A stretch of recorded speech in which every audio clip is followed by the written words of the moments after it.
आज हम लोग शुरू करने वाले हैं नंबर सिस्टम क्लास 9 एनसीईआरटी का एक्सरसाइज 1.1। इसके इंट्रोडक्शन को हम लोगों ने 2 पार्ट में शूट किया है और दोनों पार्ट आप लोग अच्छे से उम्मीद करते हैं देख लिए होंगे। अगर इंट्रोडक्शन पार्ट आप लोगों का क्लियर है तो इस एक्सरसाइज में कुछ भी नहीं है। एक एक करके 1 बाय 1 सारे क्वेश्चन को एनसीईआरटी के हम आज डिस्कस करने वाले हैं। लेकिन डिस्कस करने से पहले एक बार प्लीज आप लोग खुद से अटेम्प्ट करिए सारे एक्सरसाइज के क्वेश्चन को इंट्रोडक्शन देखने के बाद। अगर नहीं बने फिर आके इस क्वेश्चन का सॉल्यूशन देखिए और मिलान करिए कि आप में और मेरे में क्या समानता है और क्या डिफरेंस है। इससे आपको सीखने को मिलेगा और आप अपने आप को इम्प्रूव कर पाइएगा।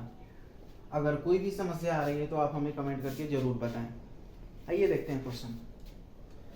क्वेश्चन बोला है कि क्या शून्य एक परिमेय संख्या है। तो आप लोगों से हम पहले ही बात कर चुके हैं कि परिमेय संख्या के बारे में जानने के लिए हम लोग बोले थे कि परिमेय संख्या क्या होता है, जिसे हम लोग p/q के फॉर्म में लिख पाए, जिसे हम p/q के फॉर्म में लिख पाए वो परिमेय संख्या है। और शून्य को हम लोग परिमेय संख्या बोले थे, जैसे 0 1 2 3, इधर -1 ले लीजिए, इधर -2 ले लीजिए। सबके अपॉन में हम 1 लिख सकते हैं, सबके अपॉन में हम सबके बटा में 1 लिख सकते हैं। मतलब ये जितनी भी संख्याएं हैं, जितना भी पूर्णांक है, सभी पूर्णांक को हम परिमेय संख्या कह सकते हैं। क्यों? क्योंकि जितनी भी पूर्णांक होती है सबके नीचे हम अपॉन में 1 लगा सकते हैं और सबको हम p/q के फॉर्म में लिख सकते हैं। अतः हम कह सकते हैं कि शून्य एक परिमेय संख्या है।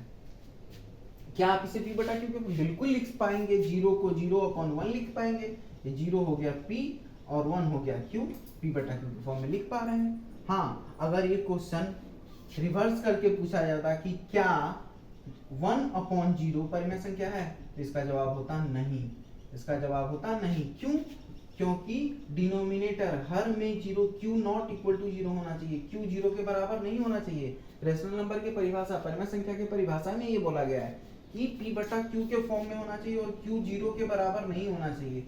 यहाँ पर अगर ऐसा केस होता है तो q इक्वल टू 0 हो गया और ये पॉसिबल नहीं होगा। और दूसरा चीज आज के बाद याद रखें कि किसी भी संख्या के नीचे अगर हम 0 से भाग दे रहे हैं किसी भी संख्या में, तो फिर वो नॉट डिफाइन हो जाता है, अपरिभाषित हो जाता है। लेकिन इस केस में 0/1 ये बिल्कुल परिमेय संख्या है और हम बोल सकते हैं कि शून्य एक परिमेय संख्या है। इसे p/q के फॉर्म में लिखा जा सकता है। पहला क्वेश्चन क्लियर है। तो हम लोग बढ़ेंगे दूसरे क्वेश्चन की ओर। 3 और 4 के बीच में 6 परिमेय संख्या ज्ञात करें। हम लोग बात कर चुके हैं 2 परिमेय संख्या के बीच में हम लोग अनंत परिमेय संख्या लिख सकते हैं, या फिर 2 परिमेय संख्या के बीच में अनंत परिमेय संख्या होती है, जिसमें से मात्र 6 परिमेय संख्या के बारे में बोला गया है कि 6 परिमेय संख्या को लिखिए। आइए इस क्वेश्चन नंबर 2 को समझने के लिए हम लोग एक नंबर लाइन लेते हैं और यहाँ पर लिखते हैं 3 और ये हो गया 4, और इसी के बीच में हमको 1 2 3 4 5 6, ये जो 6 बॉक्स दिखाई दे रहा है, इन 6 बॉक्सों में 6 परिमेय संख्या, इन दोनों नंबर के बीच का 6 परिमेय संख्या लिखना है। इसके लिए 2 मेथड बताया गया था। मेथड 1 में बताया गया था कि दोनों नंबर को जोड़िए और 2 से भाग दे दीजिए। फॉर्मूला था r+s/2। हम लोग आज इस क्वेश्चन को मेथड 2 से बनाने वाले हैं। मेथड 2 में क्या बोला गया था? न्यूमरेटर और डिनोमिनेटर दोनों में ऊपर और नीचे n+1 से मल्टीप्लाई और डिवाइड कर दीजिए। फिर n क्या होता था? n जितनी संख्याएं निकालनी है उसे हम लोग n कहते हैं। 6 परिमेय संख्या निकालना है तो n क्या हो गया? 6। n इक्वल टू हो गया 6। तो फिर n+1 क्या हुआ? n+1 हो गया 7। अब यहाँ पे 3 और 4 के बीच में बोला गया है, तो 3 का गुना ऊपर और नीचे हम लोग कर देंगे 7 से, और यहाँ भी 7 से। ये हो गया 21/7। अब हम लोग बात करते हैं यहाँ पे लास्ट नंबर 4 पे। 4 गुने 7/7, ये हो गया 28/7। अब कुछ भी तो नहीं है, 1 2 3 4 5 6 नंबर इजिली लिख पाएंगे। 21/7, अगला होगा 22/7, अगला होगा 22/7, अगला होगा 23/7, अगला 24/7, अगला 25/7, अगला 26/7, अगला 27/7। 1 2 3 4 5 6 परिमेय संख्या लिख के आपके सामने तैयार है। बात खत्म। अगला क्वेश्चन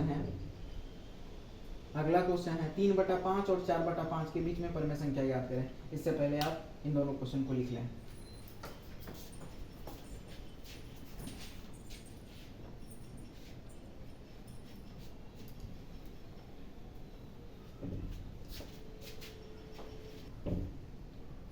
अब क्वेश्चन नंबर 3 पे आएंगे, जहाँ पे लिखा हुआ है 3/5 और 4/5 के बीच में 5 परमेय संख्या ज्ञात करें। 3/5 और 4/5। क्वेश्चन नंबर 3, 3/5 और 4/5 के बीच में कितनी परमेय संख्या बोल रही है? 5 परमेय संख्या है। 1 2 3 4 5। और यहाँ से हमको ये भी क्लियर हो गया कि n बराबर 5 दिया हुआ है, तो n+1 कितना हो गया? 6। अब कुछ भी नहीं करना है, 3/5 ऊपर और नीचे 6 से गुना, 4/5 गुने 6/6, ये हो गया 18/30 और ये हो गया 24/30। गौर करिएगा, अगर हम इसको 3 से डिवाइड करें तो 3 छक 18, 6 से डिवाइड कर दिए, 6 3 18 और 6 5 30, 3/5 फिर से आ गया, तो इसको हम लोग लिख सकते हैं बिल्कुल 18/30। अब कुछ भी नहीं है, अब कुछ भी नहीं है, 1 2 3 4 5 6, 19/30, 20/30, 21/30, 22/30, 23/30, 23/30। 1 2 3 4 5, 5 परमेय संख्या बनके तैयार है। इतना सिंपल है। अगर इंट्रोडक्शन क्लास आप अच्छे से अटेंड किए हैं तो फिर इस क्वेश्चन सब में कुछ भी नहीं है। अगला क्वेश्चन है ट्रू और फॉल्स। अगला क्वेश्चन है ट्रू और फॉल्स, एनसीईआरटी का लास्ट क्वेश्चन, जिसका 3 पार्ट है। ट्रू फॉल्स के फॉर्म में बताना है और रीजन भी देना है कि क्यों ऐसा हो रहा है। Question number 4। क्वेश्चन नंबर 4 में बोला गया है कि प्रत्येक प्राकृत संख्या एक पूर्ण संख्या होती है। ट्रू स्टेटमेंट है या फॉल्स स्टेटमेंट है? सबसे पहले कंफ्यूज नहीं होना है। लिखा हुआ है क्या प्रत्येक प्राकृत संख्या एक पूर्ण संख्या होती है? सबसे पहले हम लोग डिस्कस करेंगे पूर्ण संख्या होता क्या है। पूर्ण संख्या माने 0 1 2 3 4 से लेकर अनंत तक की संख्या। 0 से लेकर अनंत तक की संख्या को पूर्ण संख्या कहते हैं। अब सवाल है, क्या प्रत्येक प्राकृत संख्या पूर्ण संख्या होती है? बिल्कुल होती है। ये प्राकृत संख्या हो गई और ये पूर्ण संख्या के अंदर आ रही है, तो हम लोग बोल सकते हैं कि प्रत्येक प्राकृत संख्या पूर्ण संख्या होती है, क्योंकि पूर्ण संख्या के अंतर्गत पूर्ण संख्या के अंदर ही प्राकृत संख्या आ रही है। ये पूरा पूर्ण संख्या हो गया, 0 से लेके अनंत तक, और यहाँ से लेके आगे तक क्या है? प्राकृत संख्या है। तो बिल्कुल है, जितना भी पूर्ण संख्या है सभी क्या है? प्राकृत संख्या है। लेकिन अगर क्वेश्चन रिवर्स करके पूछे, उल्टा करके पूछे कि क्या सभी पूर्ण संख्या प्राकृत संख्या होती है, तो जवाब है नहीं। लेकिन अगर क्वेश्चन है क्या प्राकृत संख्या पूर्ण संख्या होती है, बिल्कुल प्राकृत संख्या पूर्ण संख्या हो रही है। लेकिन सभी पूर्ण संख्या प्राकृत संख्या नहीं होती है। सभी पूर्ण संख्या प्राकृत संख्या नहीं होती है, जबकि प्रत्येक प्राकृत संख्या एक पूर्ण संख्या होती है। अर्थात ये पहला स्टेटमेंट बिल्कुल सत्य है, बिल्कुल सत्य है, ट्रू है। अगला क्वेश्चन है, प्रत्येक पूर्णांक एक पूर्ण संख्या होती है।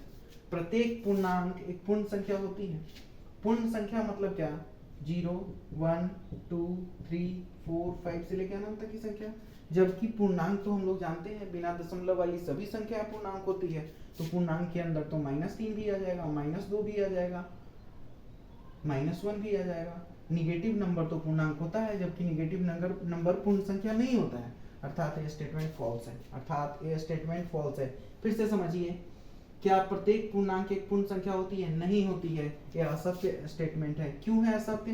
क्योंकि पूर्णांक में निगेटिव नंबर भी आता है, जिसे हम लोग ऋणात्मक पूर्णांक बोलते हैं, और ऋणात्मक पूर्णांक पूर्ण संख्या में नहीं आती है। ऋणात्मक पूर्णांक पूर्ण संख्या में नहीं आती है। अर्थात हम कह सकते हैं प्रत्येक पूर्णांक एक पूर्ण संख्या नहीं होती है। और यह क्या हो गया? यह स्टेटमेंट असत्य हो गया, फॉल्स हो गया। यह स्टेटमेंट असत्य हो गया। अगला क्वेश्चन है, प्रत्येक परिमेय संख्या एक पूर्ण संख्या होती है। प्रत्येक परिमेय संख्या एक पूर्ण संख्या होती है, ये भी असत्य स्टेटमेंट है। आइए देखते हैं कैसे। परिमेय संख्या जिसको p/q के फॉर्म में लिख पाए। अब बोला जा रहा है कि जितनी भी परिमेय संख्या है सभी पूर्ण संख्या होती है। पूर्ण संख्या 0 से लेकर अनंत तक की संख्या।